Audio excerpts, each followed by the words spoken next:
Because did the paramedicine and I finished that, I got invited onto our fatigue safety action group, which basically studies the fatigue and the effects of fatigue on all our pilots. And that's what led me into doing the New York Sydney flight, because I was the 787 representative on that team.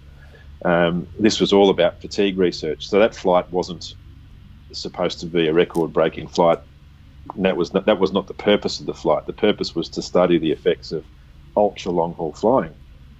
So we were rigged up with a whole bunch of equipment. We had EEGs. Oh my goodness. The inside scoop. Yeah, that's it. So it was, we had light meters, we had acti watches, we were doing sleep diaries. It was weeks of study. We were human guinea pigs. So that was the purpose of the flight. It wasn't actually to go and break a record. That was just a secondary effect of the flight. So we spent months preparing for this, and we had university researchers working with us.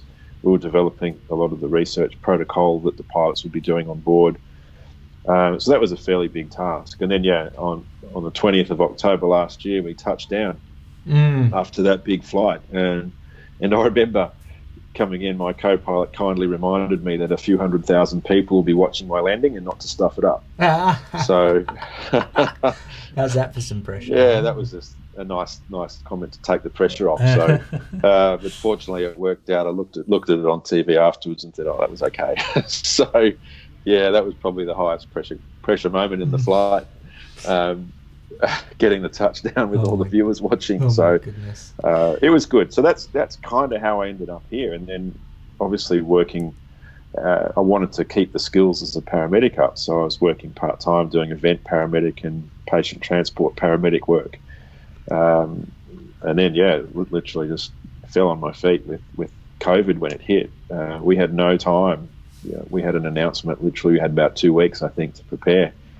We were told the borders were shutting and we wouldn't be flying. Goodness. And that was it. Here I am in Cooma.